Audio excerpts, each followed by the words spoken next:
Halo, kami dari kelompok Bubble Shot. Perkenalkan saya Arvalino dan teman saya Vincentius Indra Litgo akan menjelaskan tentang NP Completeness Proof.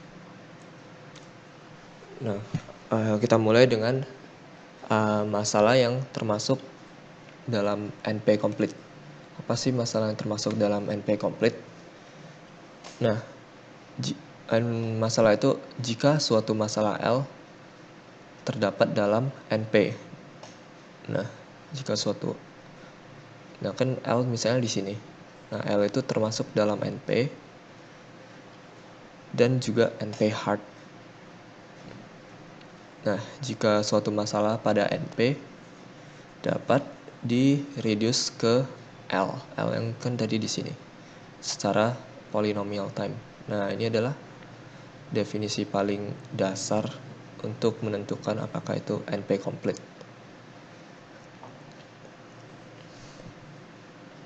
Nah, kita mulai dengan apa itu reduce yang tadi kita sebut, kita singgung sebelumnya.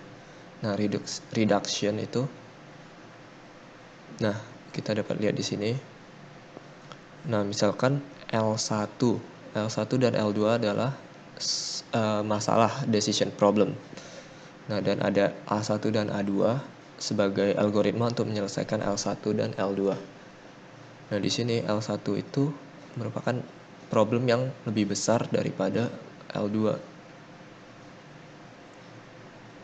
Nah, kita mulai dengan misalnya fx sebagai input untuk L2, masalah L2.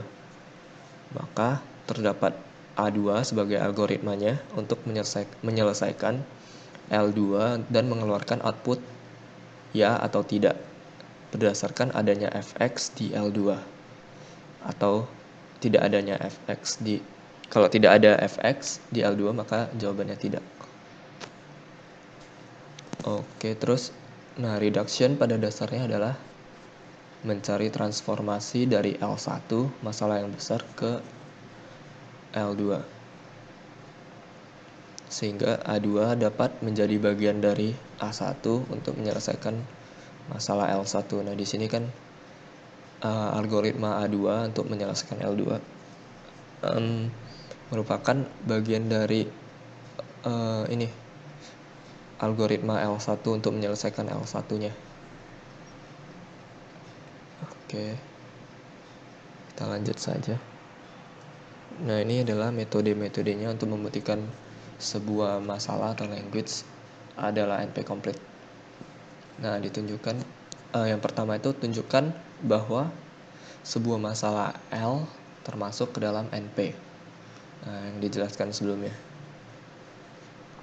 Terus pilih suatu instansi, misalnya Y atau Fx dari sembarang NP complete yang lain. Nah, melakukan reduction seperti dijelaskan sebelumnya, apakah Y dapat di-reduce secara polynomial time menjadi L. Nah, jika reduction berhasil, maka dapat disimpulkan bahwa L adalah NP complete. Nah, di sini ada catatan kecil. Nah, if any single NP complete can be solved in polynomial time. Nah, jika ada hanya satu NP complete, masalah NP complete yang dapat diselesaikan secara polynomial time, maka semua masalah di NP tersebut dapat diselesaikan secara polynomial time. Nah, jika ada satu masalah di NP yang tidak dapat diselesaikan, maka semua NP complete problem adalah tidak dapat diselesaikan juga, tidak dapat dibuktikan juga. Nah, kita lanjut. Nah, di sini ada masalah pertama yang terbukti sebagai NP complete. Nah, SAT atau Boolean Satisfiability Problem yang dibuktikan oleh Cook pada tahun 1971. Nah, di sini SAT adalah masalah pertama yang dibuktikan atau terbukti NP complete. Nah, ini SAT itu adalah masalah yang terdiri dari X itu X1, X2 sampai Xn yang berisi Boolean variable yang misalnya 0 atau 1 atau high atau low. dan ada C. Di start itu ada C sebagai sebuah klausa yang berisi ekspresi variabel X yang disebut satisfy jika terdapat semua X yang serentak mensatisfy C.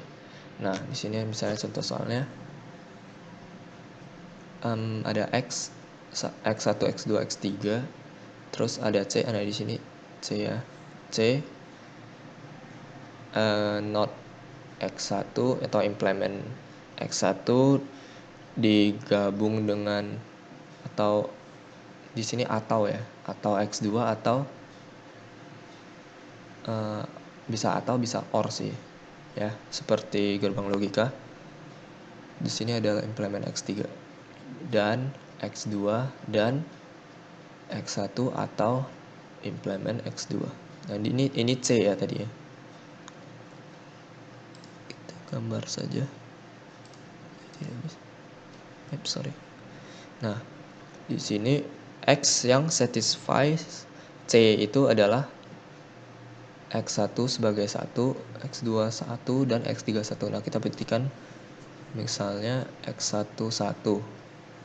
Nah, di sini kan 1 berarti jadi 0, 0 dan 1 dan 0. Di sini 1 hasilnya, dan dengan 1 dan dengan ini 1, ini 0.